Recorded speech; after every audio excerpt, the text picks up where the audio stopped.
Hi friends. మీరు ఎప్పుడైనా మీకే అర్థం కాలేదా? మనసులో ఒక మాట ఉంటుంది ఇది చెయ్యాలి అని. కానీ చేతుల్లో మాత్రం ఆ పని మొదలవదు.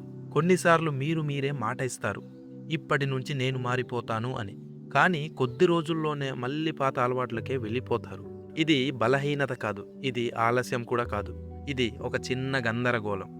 మీరు మీ సబ్‌కాన్షియస్ మైండ్‌తో మాట్లాడుతున్నారు. కానీ అది అర్థం చేసుకునే విధంగా కాదు. ఒక చిన్న ఉదాహరణ ఊహించండి. మీరు ఒక పరాయి భాష మాట్లాడే వ్యక్తితో మీ భాషలోనే మాట్లాడితే మీరు ఎంత నిజంగా చెప్పినా అతనికి అర్థం కాదు. అదే విధంగా మీరు మీ మైండ్‌కు మాటలతో చెబుతున్నారు. కానీ మీ సబ్‌కాన్షియస్ మైండ్ మాటలను కాదు, అనుభూతులను అర్థం చేసుకుంటుంది. ఈ వీడియోని ఎక్కడ ఆపకుండా చివరి వరకు చూస్తే మీరు మీ మైండ్ మాట్లాడే భాషను తెలుసుకుంటారు. మరియు మీరే ఎందుకు మారలేకపోతున్నారో కూడా అర్థమవుతుంది. మనలో ఒక లోతైన వ్యవస్థ ఉంది. అదే సబ్ కాన్షియస్ మైండ్. ఇది ఆలోచించదు, ఇది వాదించదు, ఇది కేవలం స్పందిస్తుంది. మీరు ఎలా సంకేతం ఇస్తే అది అలాగే స్పందిస్తుంది. కానీ సమస్య ఏంటంటే మీరు ఆజ్ఞలను ఇస్తున్నారు, అది మాత్రం సంకేతాలను మాత్రమే గ్రహిస్తుంది. ఇది చాలా ముఖ్యమైన విషయం. సబ్ కాన్షియస్ మైండ్ ఆజ్ఞలను అనుసరించదు, సంకేతాలను మాత్రమే అనుసరిస్తుంది. ఇప్పుడు ప్రశ్న, సంకేతాలు అంటే ఏమిటి?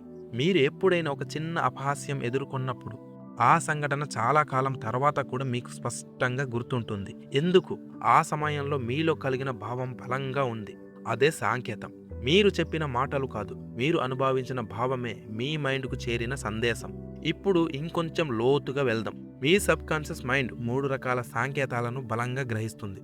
మొదటిది గాఢమైన భావం, రెండవది స్పష్టమైన దృశ్యం, మూడవది మళ్ళీ జరిగే అనుభవం. ఇవి మీ మైండ్ యొక్క అసలు భాష. నేను ధైర్యంగా ఉన్నాను అని పలుమార్లు చెప్పిన లోపల భయం ఉంటే మీ సబ్ కాన్షియస్ మైండ్ దేనిని నమ్ముతుంది? భయాన్నే. ఎందుకంటే అది బలమైన సంకేతం. ఇక్కడ ఒక నిజం ఉంది. మీ జీవితం మీ ఆలోచనల వల్ల మారదు, మీ అనుభూతుల వల్ల మారుతుంది. మీరు ఆలోచిస్తారు, కానీ మీ సబ్ కాన్షియస్ మైండ్ అనుభవిస్తుంది.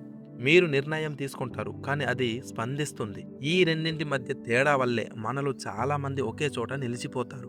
ఇప్పుడు ఒక ముఖ్యమైన విషయం, మీ సబ్ కాన్షియస్ మైండ్కి నిజం, ఊహ అనే తేడా తెలియదు. మీరు స్పష్టంగా ఊహించినది, భావంతో అనుభవించినది మళ్ళీ చేసేది అదే దానికి నిజం అవుతుంది. ఇది భయంకరమైనదే, కానీ అదే సమయంలో అద్భుతమైన శక్తి కూడా. మీరు ప్రతిరోజు మీ గురించి చెడుగా ఊహిస్తే మీరు మీ భవిష్యత్తును నెమ్మదిగా దెబ్బతీస్తున్నారు. మీరు ప్రతిరోజు మీ విజయాన్ని అనుభవిస్తే మీరు మీ భవిష్యత్తును నిర్మిస్తున్నారు. ఇది మాయా కాదు, ఇది సహజమైన విధానం. ఇప్పుడు మీరు ఎలా మాట్లాడాలి? మీ సబ్ కాన్షియస్ మైండ్తో ముందుగా మాటలపై ఆధారపడటం తగ్గించండి. సంకేతాలను సృష్టించడం మొదలు పెట్టండి. మీరు కళ్ళను మూసుకొని మీరు కావాలనుకున్న జీవితాన్ని ఒక దృశ్యంలా చూసుకోండి. మీరు అక్కడ ఉన్నట్టు అనుభవించండి. మీ చుట్టూ వినిపించే శబ్దాలు, మీకు తగిలే స్పర్శ, మీ గుండె స్పందన అన్నీ మీరు అనుభవించాలి. తర్వాత ఆ దృశ్యానికి భావం జోడించాలి. అది నిజంగా జరిగితే మీకు కలిగే ఆనందాన్ని ఇప్పుడే అనుభవించాలి. మరియు దీన్ని మళ్ళీ చేయాలి. అప్పుడు మీరు మీ మైండ్తో అదే భాషలో మాట్లాడుతున్నట్టు అవుతుంది. ఇది కేవలం అలవాటు కాదు, ఇది అంతర్గత రూపకల్పన. ఇది నెమ్మదిగా మీ ప్రవర్తనను మారుస్తుంది, మీ నిర్ణయాలను మారుస్తుంది, మీ స్పందనలను మారుస్తుంది, చివరికి మీ జీవితాన్ని మారుస్తుంది. చాలామంది బయట పరిస్థితులను మార్చాలని ప్రయత్నిస్తారు, కానీ లోపల ఉన్న సంకేతాలను మార్చరు. లోపల మార్పు లేకుండా బయట మార్పు రావడం అసాధ్యం. మీరు మీ మైండ్ భాషను నేర్చుకుంటే మీరే మీకు అర్థమవుతారు. మీ అడుగులు ధైర్యంగా మారుతాయి, మీ మనసు నిశ్చలంగా మారుతుంది. చివరగా ఒక ప్రశ్న, మీరు రోజు మీతో మాట్లాడుతున్నారు, కానీ మీరు మాట్లాడేది మీ సబ్ కాన్షియస్ మైండ్ అర్థం చేసుకునే భాషలోనేనా? లేదా మీరే మిమ్మల్ని గందరగోళానికి గురి చేస్తున్నారా? ఈ రోజు నుంచి ఒక చిన్న మార్పు చేయండి. మాటలు తగ్గించండి, అనుభూతులు పెంచండి, స్పష్టంగా చూడండి, గాఢంగా అనుభవించండి, మళ్ళీ చేయండి. మీరు ఇచ్చే సంకేతం స్పష్టంగా ఉంటే మీ జీవితం కూడా స్పష్టంగా మారుతుంది.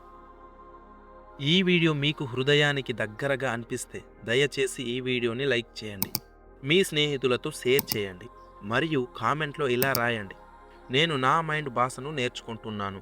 మీరు మీ సబ్ కాన్షియస్ మైండ్ భాషను అర్థం చేసుకున్న రోజే మీ జీవితం మీ మాట వినడం మొదలవుతుంది. మళ్ళీ ఇంకో లోతైన వీడియోలో కలుద్దాం. అంతవరకు మీలోని నిశ్శబ్దాన్ని వినండి. మీ సబ్ కాన్షియస్ మైండ్ మీతో మాట్లాడుతూనే ఉంటుంది. Until then stay away, stay conscious. Jai Hind.